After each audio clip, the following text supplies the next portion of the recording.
there's a part of me that's actually kind of amazed that in 2018, I'm standing on a stage at a national symposium, prepared to speak for about 3 hours on social media.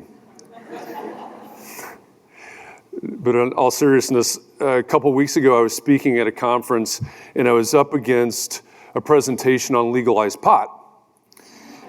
And that was the day that I realized the extreme danger of standing between an audience and their food. So they had really good props.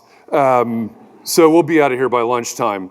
But we are, in 2018, standing here, or I'm standing here, you're sitting there to listen to me talk about social media in your business. We're talking about social media in 2018, when a month ago, I was working with some of our clients, and I asked them, what's the biggest threat to your business? What's the biggest threat to what it is that you do? And one of their senior leaders thought for a few minutes, and he said, a tweet. And that can sound kind of funny, but he didn't mean it as a joke, and it's not a joke, and it's not a political statement. He was very serious that a tweet in 2018 can change the course of human history as we know it, but yet you may not be using social media for your business.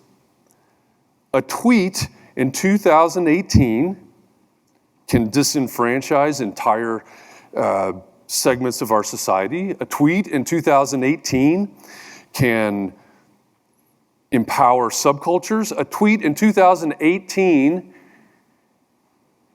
can mobilize fans and dissenters at the same time. But you may be sitting there saying, social media will not work for my business.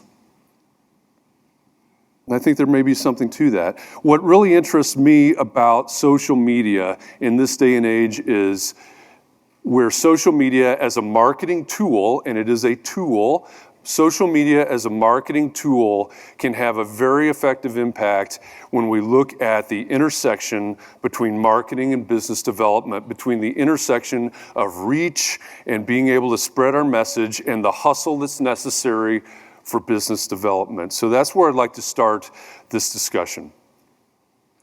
Now, I look out here today and I can tell that some of you, not all of you, but some of you remember 2007, 2008.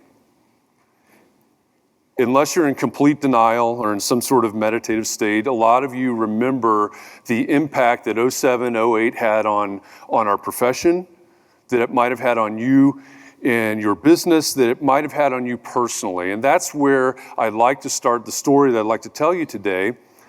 2007, 2008, in a firm based in Indianapolis, Indiana.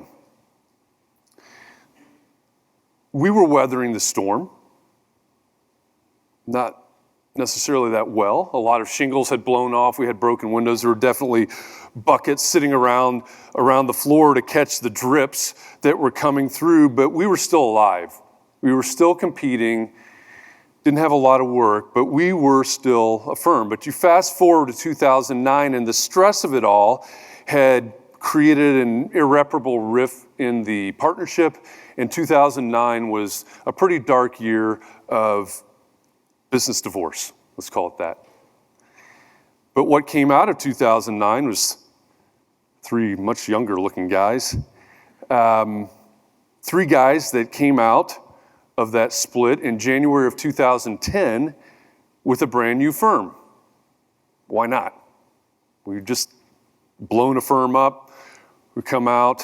You separate, you come out as a different group. And in January of 2010, we went out on our own with a brand new firm that didn't have a website, that didn't have a logo, that didn't have any social media. We had one ongoing project, one client, one repeat client, and a whole bunch of non-compete agreements in place, right? That's what happens after you have a split like that. You've got a whole bunch of non-compete agreements.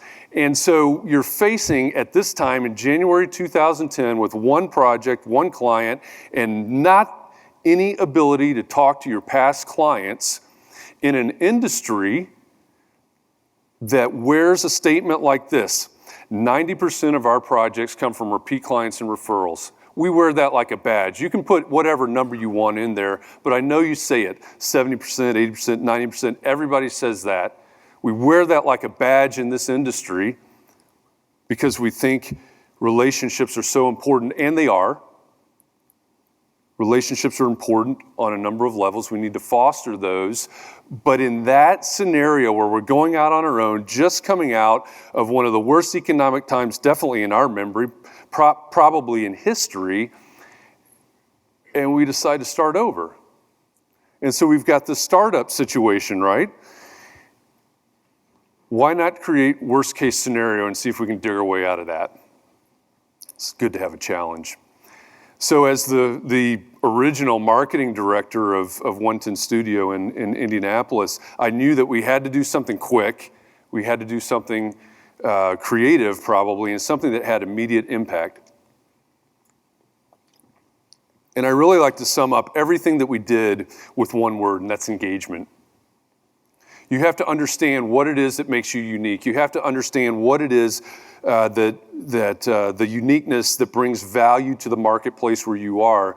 And you have to figure out how to engage with people around those things. And so what we did was we started experimenting with social media. We started creating content. We started posting on platforms that, frankly, many of which we had never used before. And you think about the fact that, 8 years later, there's so many more platforms and so many more different ways to do things today. But there's one thing, there's probably a couple things, but one thing in particular that has not changed and will never change when it comes to social media, as long as we call it social media, which will probably change at some point, we'll call it something else. But in the entire evolution of social media, the thing that has never changed is that engagement above all else is rewarded above all things on all platforms, no matter what, period. Every single platform with whatever algorithm runs the platform and decides what you see, when you see it, and how you see it, every single one of those algorithms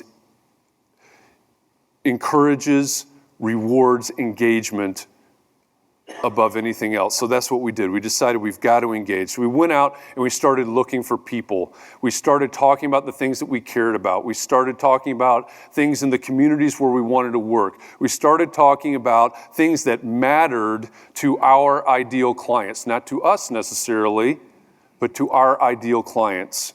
That's the theme that's going to run through this as well. None of this is about you. When we post things on social media, when we do marketing, business development, you have to understand that nothing that you talk about is worth anything if it doesn't matter to your clients and your prospects. It's all about them. It's not about you. So we started posting these things and experimenting on these different platforms, and people started to take notice. People like Joe, and people like Mike, and people like Margaret. These people started to see what we were talking about, what we were doing. They started to appreciate things that we were saying, things that we were designing, the way that we approached things, the way that we were involved where we were. People like Antone and Jimmy, that's his normal expression, by the way. People like Martha. And they started to take notice, and they started to carry our banner for us. There were people like Joe that really appreciated our aesthetic, and anytime he ran across someone that might appreciate our aesthetic as well, he would tell them about us. We had never met Joe before that first day. We had never met Mike before that first day. Many of these people we had never, ever, ever met before, but we connected with them on social media, and then we developed a relationship offline. I'm going to talk about that a lot, but if you are participating in social media, your number one goal is to build relationships online and move them offline into the real world as quickly as possible, because that's where the value is. That is the intersection between marketing and business development. There are a lot of people that meld these ideas. Well, marketing and business development are the same thing. They are not. Marketing, business development are not the same thing, but what we're talking about is being able to get your message out there, being able to make those connections, and then hustling, and then having the conversations, taking them into the real world, and selling things. We don't like to talk about sales, but that's what we are doing. We have to be able to close deals, or we're headed to 501c3 status or a really elaborate hobby. And I'm pretty sure you don't want either one of those. So these people, many of these people became what I'll call brand ambassadors. We started developing a strategy that had to do with location and with project types and ideal clients, and most of you understand that. You're like, yeah, absolutely, right on. That's what we do. That's what our strategy is. But then we also started looking at these people as influencers or brand ambassadors, people that would carry our banner for us, people that would say, hey, I might not be your client, but I'm happy to introduce you. I'm happy to take your message. I'm happy to show other people your work. And so what you're going to learn here in a few minutes is about these people. And when I get to the sort of the punchline or the end of the story, I'm going to talk about the results of this. And all of this is going to come back to four people, none of whom until the fourth year after we started was ever a client. Not a single one of these people was ever one of our clients, but they brought in an astronomical number of leads, of clients, and eventually of money, projects, that paid us to do what we did. So they led to projects. We had people like Joe. You saw him. He was the first one up. Joe introduced us to Jimmy and to Peter and to Tom, and projects came from that. Projects like the Modtastic Ranch, the City Cottage, the Shoebox, some of those were award-winning projects. These introductions from Joe, who had never become one of our clients, led to projects like custom homes, like major remodels of homes, like multifamily projects, like development deals. It's a lot of clicks, sorry. People like Mike introduced us to somebody named Justin, and then Andy, and then Matt, and then Sean, and those turned into a niche that we never even thought about. But a niche that for a little while there we kind of dominated, craft breweries. There were 5 craft brewery projects that came from that first introduction from Mike, and Mike never became a client. I know there are a couple people in the audience that know some of these craft breweries pretty well, and they're good ones.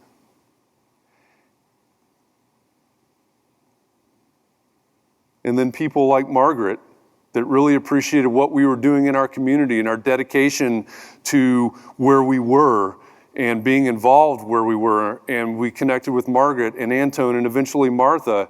And what came out of that were more projects, restaurants and multifamily projects, some healthcare projects. But you can see that the thing that came out of developing a strategy around making connections and building relationships and then taking them offline as quickly as possible into real life. You probably know people in this room that you met through social media somehow, and you see them once a year or something like that at a conference, and you go, oh, I saw your tweet. We took those relationships, we took those engagements, moved them offline into real life, and it led to all of this work. And it also led to, at least contributed to the fact that 2 years in, we became the youngest firm to ever become AIA Indiana's Firm of the Year. And then the really amazing thing is that we can take, in that first 4 years, a total of $4.25 million, and we can trace that all the way back to those 4 people. And remember, only one of those people was ever a client. And he was in the fourth year. He was after that $4.25 million. So that revenue came directly from meeting people, making connections, and building those relationships then offline. And the really interesting thing about that was that in 2014, when I walked away from that firm, none of that ended. None of that ended. Those people, those brand ambassadors, if you will, are still referring work. Those people are still bringing us work, and that network expands. You understand that. Networks expand. We do networking. We make more connections and more connections, but that machine, if you will, that we set up, that we built, continues to work for that firm today. So how did we do it? I said we started with engagement. And I do think that that's really the basis for everything. If we're not able to engage with the people that we are talking to, if you will, online, then there's nothing there. There are a lot of you that will look at Twitter or Facebook or whatever platforms that you're on, and you'll say, well, I've got this many new followers, or I've got this many likes on that post, or one of these metrics that the social media platforms like to promote, but the problem is none of those metrics matter. None of them matter. There's a reason they're called vanity metrics. What does it matter if you get 10 new followers this week? If I have 100,000 followers and you have 100 followers, if you're engaging with your followers and I'm not, you win. You have more power than I do. I can collect all the followers, I can collect all the likes, I can collect all those vanity metrics that I want, but if I'm not engaging with those people in a very real human sort of way, remember, it is called social media. And it's called social media for a reason. No matter what form it takes in the future, it is still about connecting. It is still about building relationships, and it's still about engagement. Now, we can throw all kinds of advertising at it. We can throw all kinds of formulas at it. We can do pixels and all this stuff that's in the weeds. But at the end of the day, it's still social media, and it still requires engagement. So if you go out and say, hey, look, we found this thing, and we can buy 1,000 new followers or 10,000 new followers, first, don't. But second, what does it matter? What does it matter if you get 1,000 or 10,000 new followers if you aren't able to engage with them? Because everything that I just showed you, everything that all those little clicks and pink boxes just illustrated was and came from engagement, all of it. We started in January 2010 without accounts. We had 0 followers, we had 0 likes, we had 0 anything. Really, the only thing we had was our old office space, to be honest. That's one of the reasons that Margaret liked us so well. We probably could have walked out and tossed a match over our shoulder and said, we're out, but Margaret loved it because we stayed. But that's all we had was that old office space. And we built everything from 0 by engaging, and you can do the same. In fact, it might be even easier today because you don't have quite the stress that we did back there. But again, the point is you have to be able to engage. If you are not engaging, then you're going to lose your audience, you're not going to build your audience, and you're not going to get anything out of the platforms. And I think there's really 5 or 6 things that stand in your way of success in terms of social media. I'm going to cover 3 of them today. But I think there's about 6. One is, I used to say 5, but I included a new one at the beginning. If you're not doing social media, that's standing in your way of success, okay? Again, a tweet can change the world. I don't have any idea what happened at 5 o'clock this morning on Twitter. Something happened, guaranteed, but I don't know what it is. I'm guessing it didn't change the world today, but maybe it will tomorrow. So if you're not involved in social media, that is obviously holding you back. And I think it's something that threatens your potential going forward. And what we have in reality is we have people on one end of the spectrum that aren't doing anything on social media. We have people at the opposite end of the spectrum that say, hey, that's all we're going to do. We're going to tweet, we're going to Instagram, we're going to do YouTube videos, we're going to do this. That's all we're going to do. Both of those groups of people are in trouble. Both of those groups of people are severely limited. You've got to be somewhere in the middle. The second thing that's holding you back is this idea of a funnel. You're operating without a strategy. Now, I hope you understand the idea of what a sales or a marketing funnel is. It's kind of 101 level stuff. In 2018, there are about 7.7 billion people in the world. Most of those people don't know you. It's not really a problem because the vast majority of most of those people that don't know you are not ideal clients for you anyway. But what you've got in terms of a funnel, if you know what a funnel looks like, right? It's just wider at the top than it is at the bottom, and we use it to take a whole bunch of stuff and target it towards where we need it to go. Okay, so a funnel, a marketing funnel or a sales funnel is there to collect as many people as we can that don't know who we are. Because we have to keep introducing ourselves to people. We have to get more and more people into our funnel. Otherwise, nothing drips out at the bottom, right? We have to have more and more people get to know who we are. Now, once they're in the funnel, you have to understand the idea that people buy from people. People hire architects that they know, like, and trust. So if you get all these people, even if you got 7.7 billion people on the top of your funnel somehow, if you got 7.7 billion people into your funnel, how are you going to get those people to know you, to like you, and to trust you? Because those are the requirements before they get to the bottom, to that hire me point. And that's where you can start making those connections. That's where you can start creating content. That's where you can start doing posts about what you're passionate about why you do what you do, about the communities where you work, most importantly, what your ideal clients care about.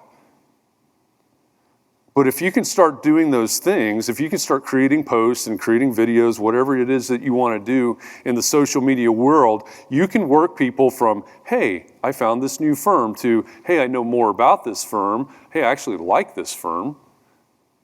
I trust this firm. I've got this project coming up. Maybe I'll hire this firm. So if you don't understand what a funnel is, if you're not activating a funnel, a strategy, then that's holding you back, obviously.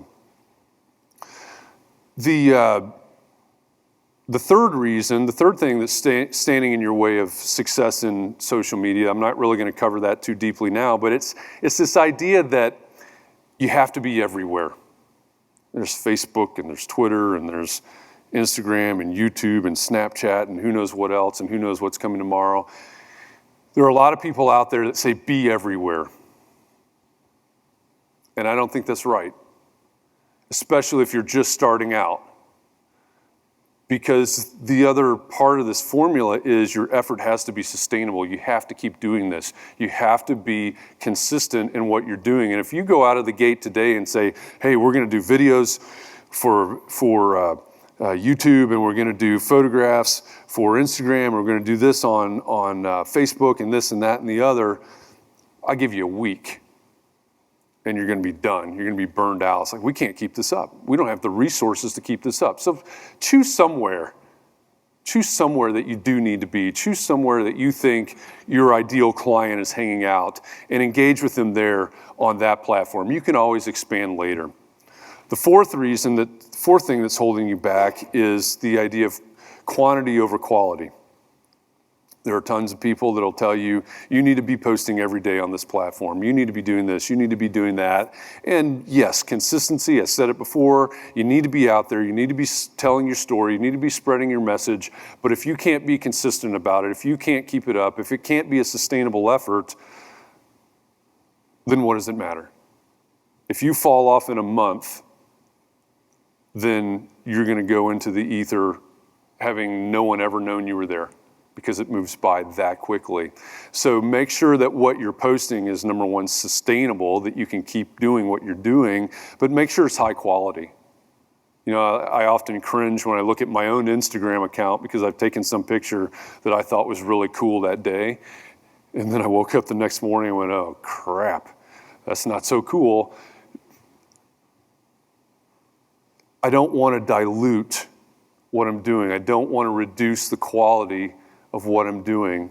Remember, it matters if it matters to your ideal client. It matters if it matters to the people that you're trying to reach. They're the ultimate judge. I can think that shampoo bottle from whatever hotel I was in last week is the funniest thing I'd ever seen, but if someone else doesn't agree, then it doesn't matter. The next problem that you have, the next thing that's holding you back in terms of success in social media is attention. Are you paying attention to the people that you're trying to connect with on social media? Billboards don't sell architecture, right? Just like my shampoo bottle from who knows what hotel, if I post that and no one sees it, it's like the tree in the forest, right? If no one sees it, did it fall? If it falls and no one heard it, did it make a sound? If you're posting things and then not paying attention to what happens later, if you're posting things and not paying attention to the likes, to the comments, etc., then you're losing out. Don't ever go to bed without responding to every single comment that comes in on whatever social media feed you're on.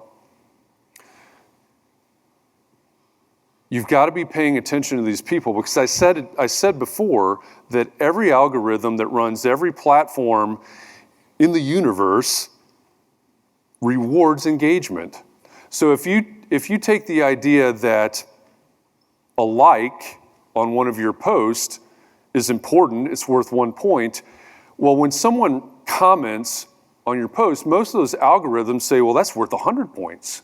That's worth so much more than a like. Imagine the missed opportunity if you don't respond to that comment. Because number one, that's the second comment. But number two, if someone says something, someone raises their hand, you have to answer. And if you want to test this, go home tomorrow, wherever home is, and every time your significant other says something, ignore them. Do that for the rest of the week and then see how your weekend goes. That is effectively what a lot of us do on social media. We post something, we move on. We're busy. We got to get to the job site. We got to get these drawings out for bid. We've got a lot of things to do. We're wearing 17 hats. I don't have time to see if anybody commented. That one comment on that one post may have been your next project. $4.25 million in all of those projects didn't come because we were ignoring people. It came because, number one, we had a lot of time on our hands, so there's that. But it came because every single comment was responded to. Sometimes someone liked something and we said, hey, thanks for liking that. We need something to do. Let's talk. You cannot ignore your ideal clients when they pop up, when they raise their hand. And the last thing that's holding you back, again, obviously this is a recurring theme, this idea of engagement. You've got to be engaging with the people that matter most.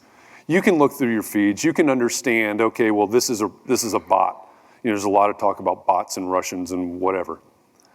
You can look at something and go, okay, well, that's not going anywhere. That's probably not even a human being. So I might ignore that. But when a person legitimately raises their hand, when you make a legitimate connection, how quickly can you move that connection offline? They're all human beings. Well, not all of them, bots. Most of them are human beings, okay? Human beings have a need to connect with each other. How quickly can you move these connections offline and into a real life conversation? If they're across the country, there's an app that we miss out on that we don't use very much on our smartphones, and it's called the telephone. If they're that far away that you can't get to them, call them on the phone, email them, next best thing maybe. But if you can get face-to-face with that person in the near future and engage on a person-to-person human level, think about how powerful that is. I know a lot of firms that are out there that maybe don't have a business development strategy, maybe have an occasional lunch, go to a networking event, something like that. Compare that type of firm with a firm that has someone out every single day making connections, going to meetings, having breakfast, lunch, dinner, coffee, beer, whatever it is, and they're out hustling, having conversations face to face, and look at their success rate versus that success rate. That hustle means a lot in our business, relationships or not. That hustle and that engagement moves the needle, and that is the most important thing. When you start out January 2010 with 0, and you just have to survive, because what else are you going to do at this point? You have got to be able to move the needle all day, every day, and engagement can do that. So again, our strategy revolved around project types. We're at Cran, so maybe most of the project types for you are custom residential, maybe they're product lines, maybe they're renovations, whatever they are. But what's the project type? What is your ideal project type or types? Locations, where do you want to work? Is it simply in your hometown, or is it across the state, or is it across the country? Who's your ideal client? Those people that you really like working with, that respect you, that value what you do, the people that maybe you make the most money working for, and it's not that you're ripping them off, but it comes back to that value proposition. Those people that you do the best work for, who are those ideal clients? And then finally for us, it was the influencers. It was Joe and Mike and Margaret and even Smiling Jimmy. All of those people were the influencers that introduced us to other people and got us into these conversations, even expanded us into niches like craft breweries that, that was really early in the craft brewery days in Indianapolis. Those are the people, that was the strategy, those are the people that drove our success and started simply with a few conversations here and there, a post here and there about things that they cared about and we cared about, and we were able to connect around that. We were able to engage around that. So how can you do that? I mean, that's our story. You may think, well, we've never done this before. We don't have the resources. Maybe that won't work in our town. Maybe it won't work with what we do or our client types. And, we probably said every single one of those things, but it comes back to January 2010 and 0. So we've got to do something. So why not try it? So you ought to leave here today with something actionable, at least that's my opinion. So how do you replicate what we did? And maybe, Jeff, how in the world does what you say work? Create a spreadsheet. And I made this one up so that I didn't have to share any client information, but create a spreadsheet. It's got 6 or 7 columns. It can vary, but on the far left, you probably can't read this, but on the far left, it says project type. I'm a residential architect. Okay, well, how far can we break that down? Is it new construction? Is it renovations? Is it product lines? Is it different sizes? Different budget amounts? The more that you can break this down, the better off you'll be. I know some of you are taking pictures. I'll be happy to send you this in a Google Doc if you want. There's absolutely no magic to this whatsoever. It just helps you categorize everything. So first column being project type, second column location. Where do you want to work? What's your market? Is it Cincinnati? Is it Cincinnati, Dayton, Columbus, Indianapolis, Lexington, Louisville? Where are the locations where you want to work? The best places for you to do what it is that you do. Third column, and maybe third and fourth column, should be client name, ideal client name, and then groups and organizations. I think it's healthy to split those in 2 pieces, and I want you to think of client name in terms of a real life human being, someone that has actually been one of your clients, someone that falls into that ideal client category, and you'll see why in a minute. Under organizations or groups, when you're designing homes, who are those people that control the industry?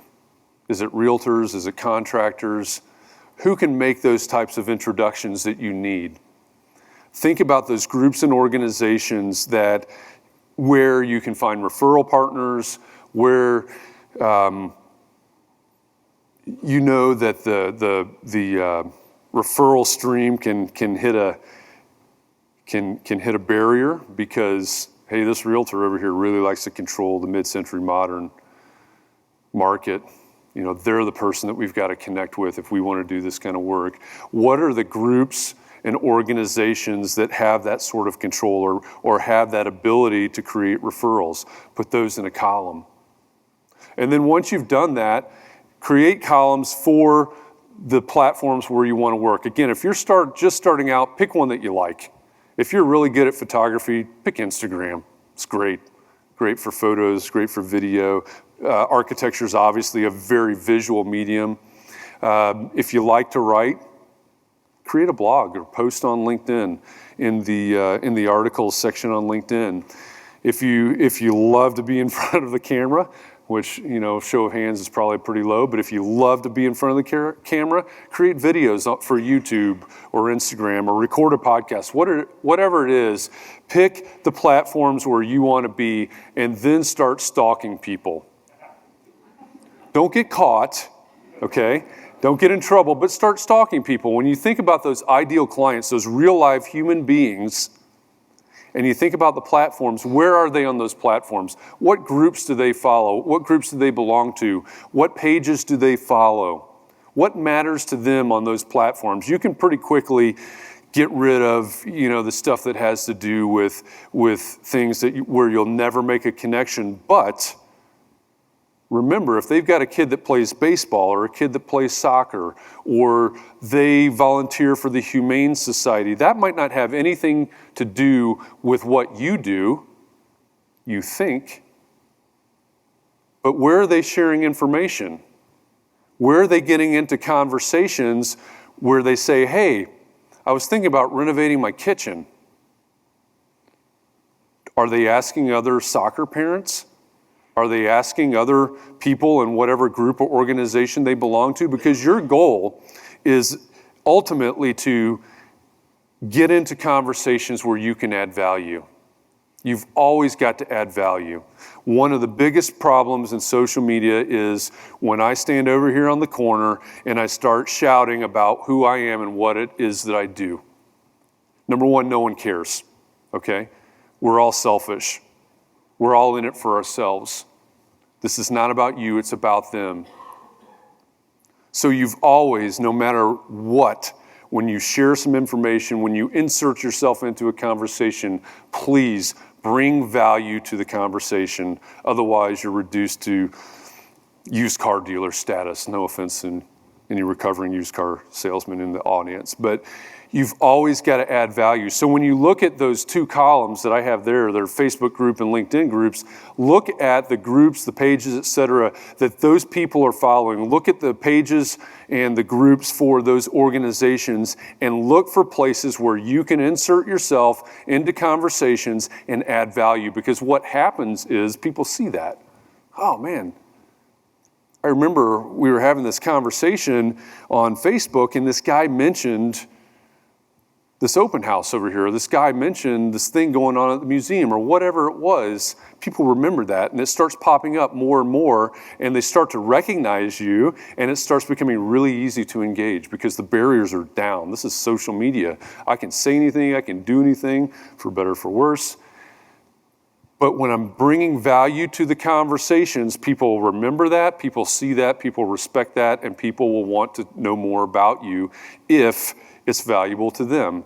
And then the last column I have in this particular spreadsheet here is hashtags. There are a lot of the social media platforms that are really run by hashtags. So what hashtags are people, you know, the soccer people, the ideal clients, all those people, what hashtags are they using? That's another way to search what matters to them, where it matters to them, and finding ways to connect with them.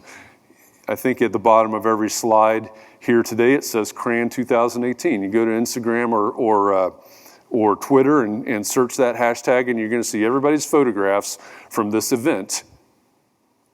What do your clients care about? What do your prospects care about that they're posting somewhere on social media that they're using a hashtag for? Search those things, and you can learn a lot more about them, and you can find ways and places to engage with them.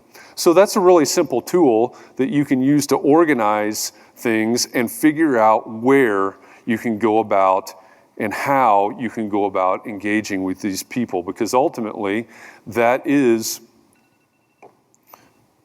all right, I guess I don't know how to turn a timer off. Ultimately, your goal has to be about engaging with these people. So to wrap it all up, starting in 2010 was zero.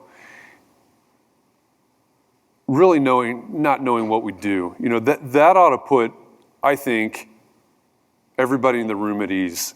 Even if you say, I've never opened a social media account, that's fine. Today's day one. What are you going to do tomorrow? What's the first step to moving towards social media success starting today, later today, or tomorrow? That's where we started. That firm started without a single social media account, but yet we were able to leverage those things and leverage that strategy into some pretty good success over the first 4 years. And they're still around doing their thing today. I'm doing something different, but they're still able to use that strategy and find success using that. And it started at zero in January 2010. So you can't be afraid to do this. Yes, things change all the time. In the 40 minutes or so that I've been standing up here, Facebook has changed somehow. I don't know how, but it's changed. It's changing every minute of every day. Google has updated some algorithm. There's probably a new platform that's come out in the last 40 minutes. I don't know. And that really doesn't matter, because at the end of the day, or if we fast forward 100 years from now and look back, the one thing that's never going to change on any of those platforms is that they're all ruled by engagement. And if you're on social media platforms and you're not engaging, number one, you're missing the boat. It's not very effective for you probably. But number two, you're really missing out on some great opportunities to meet new people and make great connections, but to build that system like I described here and leverage these platforms for success in business. It's not about your grandkids. It's not about the soccer team. It's not about any of that. That's fine. That's fine for personal use. But if you want to use this to build your business, engagement is the name of the game, and it's the only thing that's not going to change between now and then. Of course, I'm talking about a time from 2018 going all the way back to 2010. So we're talking about 8 years already, right? Engagement is the one thing that's not going to change. So you've got to get out there. You've got to figure out where you can do it and take these relationships offline as quickly as possible. So that's my encouragement to you. Go out, open an account. Go to Hottest Apps or whatever in the App Store, find one, open an account, and see how you can start engaging with potential clients today. So, thank you.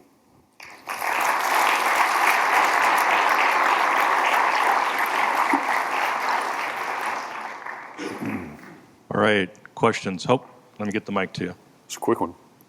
I might have missed this, but can you give us like a prime example of what type of engagement you coached 110 Studio? Like what platform, for instance, and an exact example like Instagram, and what kind of content drove those 4 first people to clients? Yeah, so when we started, we really started with Facebook and I suppose LinkedIn maybe.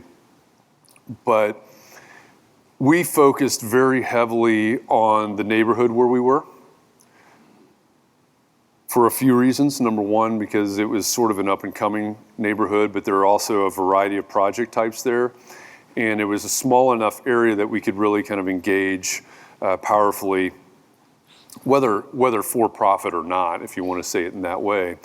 But so what we started to do was look around at things that were happening. We started writing and posting about sometimes it had to do with architecture, sometimes not. Community things. We started getting involved in discussions because, once development happens, it gets very political, right? So what's valuable about this? What do you really need to know? What's the true story about this? We were even in our submission for the Firm of the Year award, one of the recommendation letters that we got for that actually dubbed us locavores. So we were the people that were engaged more heavily than anyone else, that were moving the needle for more than anyone else in that particular location. So there are a few things that we focused on from our point of view, in terms of things that maybe from an architectural point of view, we had a certain aesthetic. It was sort of a modern contemporary aesthetic, and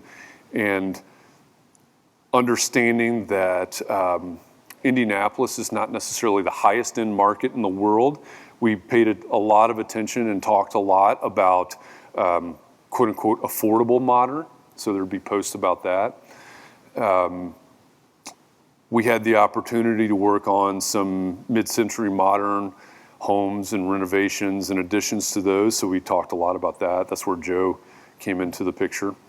But really just looking at places where we could plug in, talk about things that matter to the community, number one, and then filter in things that matter to us, and trying to find that overlap, because obviously you don't want to be out there just doing stuff because other people think it's important. I mean, if you're going to sustain your own business and your own passion, you just got to be about what's important to you. So where's that intersection? If you're a Simon Sinek fan, what's your why and how does that connect with their why? WHY. Start with Why is the book if you haven't read it or seen the TED Talk. But that's really where it started, was keying in on those things, mainly on Facebook. And just like that spreadsheet showed, well, here's a group. Every neighborhood, your neighborhood has at least one Facebook group. It's probably got 10. Half of them will drive you absolutely nuts. People get crazy, right? But again, where can you bring value to the conversation? And that's what we did. We just went out, we watched, listened to conversations, and found places where we could either dispel something, we could add information to something, but whatever it was, add value to the conversation. Anyone else? And just a reminder, let us get the mics to you because it's being recorded. Can you talk a little bit about hiring practices in regards to social media? Yeah, that's an interesting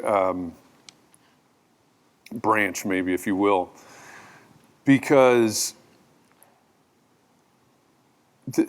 there's this idea, people, and this is big in the branding discussion now too. It's like we need to create this brand, this inside-out brand that's based on our culture, because that'll help us attract clients and that'll help us attract talent.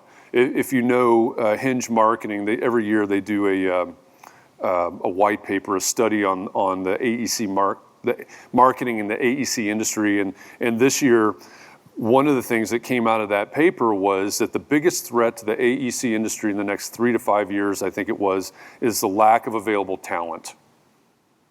So when you've got firms that are out there going, we're having trouble pushing projects out the door because we just don't have the people in-house to get this work done.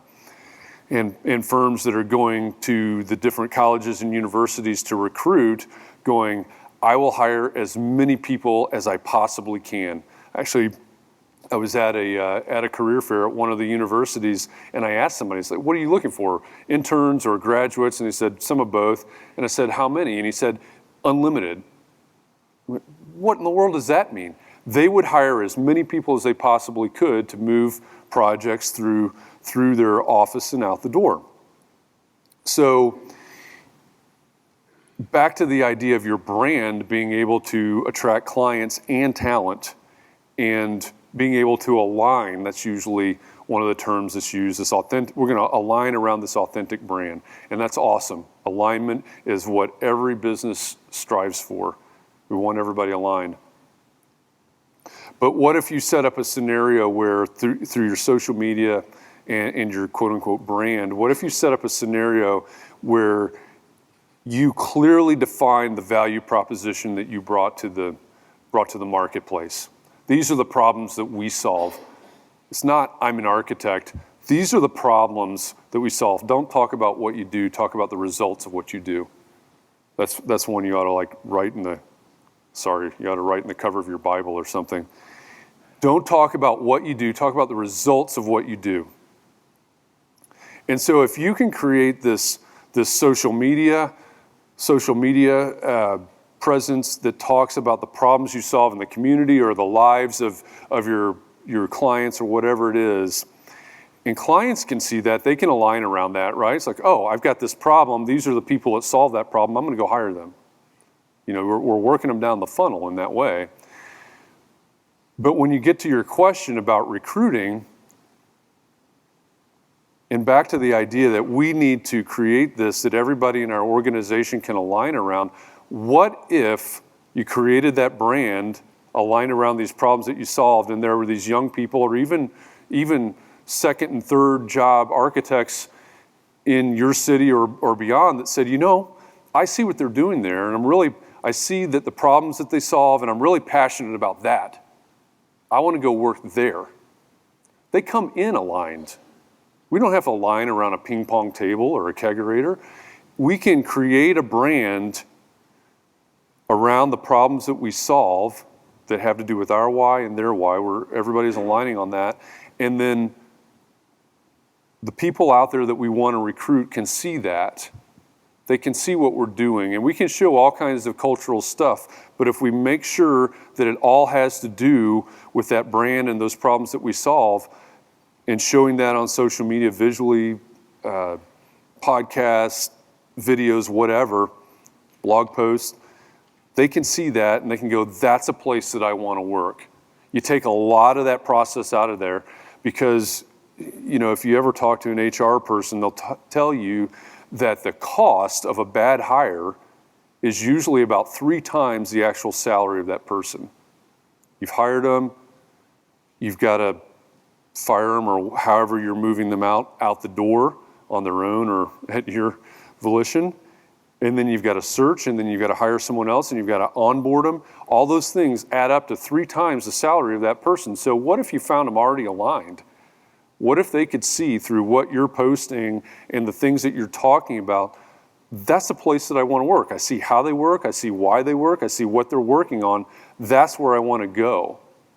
And I think that's the real power that we have in branding, number one, but in social media, in showing those things off. You've got to build your brand. You've got to protect your brand, but it's always got to be about the pains, the threats, the fears that you eliminate, the problems that you solve. And that can go a long way to aligning with clients, prospects, and talent that's out there. We have about 5 minutes before our break.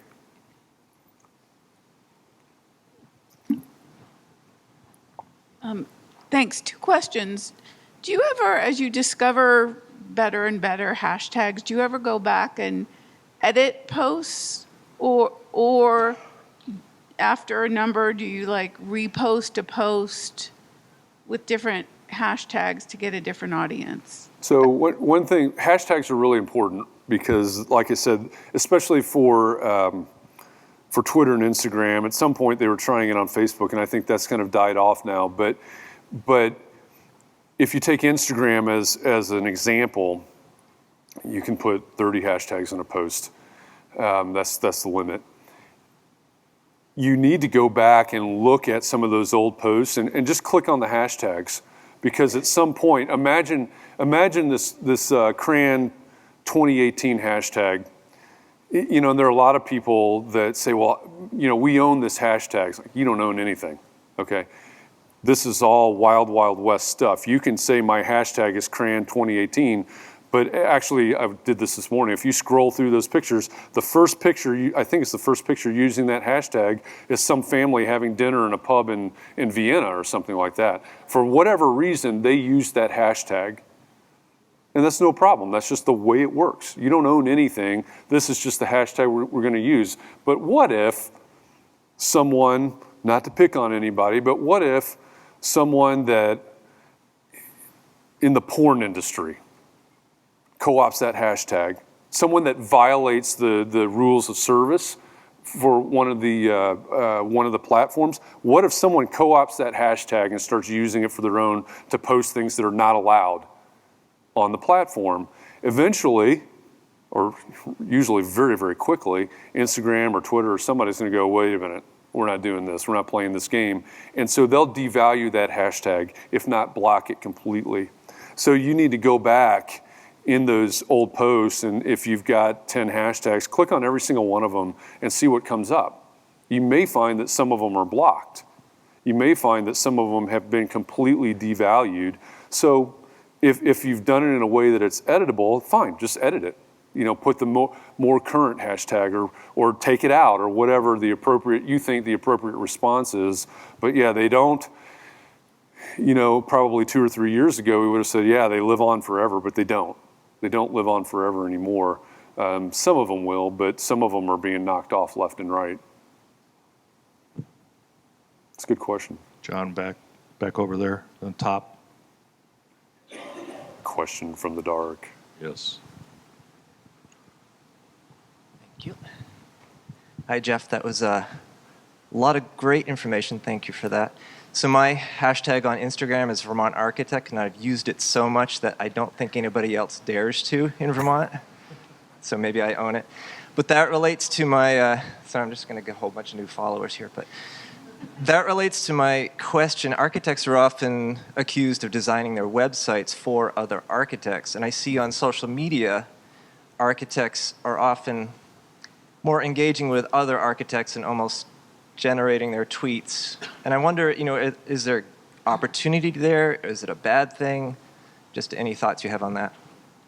Yeah, I mean, it's kind of like when I ask a client, what are you doing this week for business development? And they say, well, I'm going to go to an AIA meeting. And I go, okay, what are you doing for business development?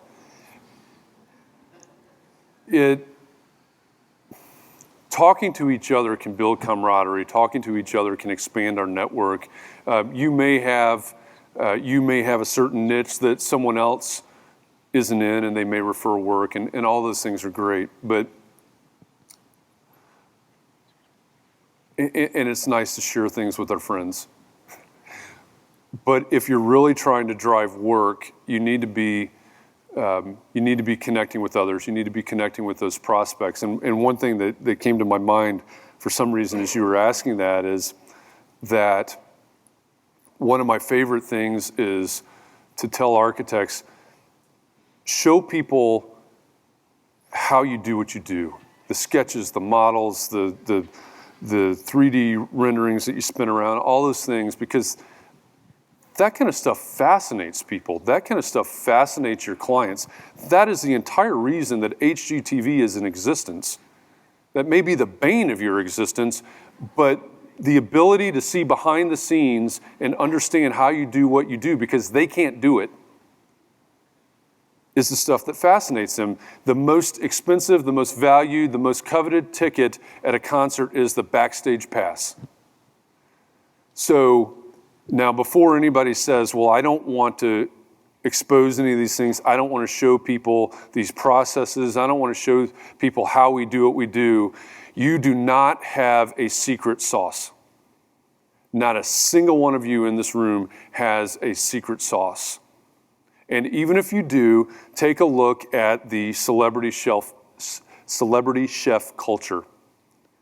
Where do celebrity chefs start? Probably with a cookbook and a cooking show. They may legitimately have a secret sauce, but they'll give you the recipe for it, and they'll show you on TV how to make it, why to make it, where to make it, everything that goes into it, and then they'll magically pull it out of an oven and they'll try it and they'll tell you how good it is. And yet you'll still go to their restaurant and you'll still buy the apron with their name on it, and you'll buy their next cookbook. They will share their secret sauce and then merchandise the heck out of it. and you'll buy it. Marvel Comics or that franchise will dominate the box office in 2018 and 2019 and probably 2017, and yet they make more money merchandising their stuff than they do on ticket sales. We got to think about that in this industry. Is there any way we can merchandise scales or, pencils or something? But you have got to be, part of that engagement and part of showing people what they care about is inviting them into the process, showing them how you do what you do and what leads to the result. I remember doing a whole series where we started with the very first sketches. In this case, it was literally on a napkin, and that just blew people's minds. On a napkin, to the trace paper, bum wad, whatever you call it, to the study models, to the BIM model, to the construction photos, to the final, architectural photos. And the amount of engagement that we got through that series of posts was unbelievable, because people could look at that and they, I've always dreamed of building a new home. I mean, you probably hear that all the time. I've always dreamed of building a new home. And now I just live vicariously through that process. I see how you did it. I felt your personality through everything that you did, and I want to hire you to do my home, whether it's today or 10 years from now when I have the money to do it or whatever it is. But that kind of stuff is the stuff that resonates with those potential clients that are out there. Great to connect with colleagues. Great to, the talk before mine about the restoration of that home. Awesome to be able to share that technology and that knowledge. That is fantastic for peer-to-peer stuff, and I wouldn't discount that at all in your social media. But at the end of the day, if you're trying to find new clients, you better be appealing to the new clients. And we won't even get into websites. So. Good? All right, thank you.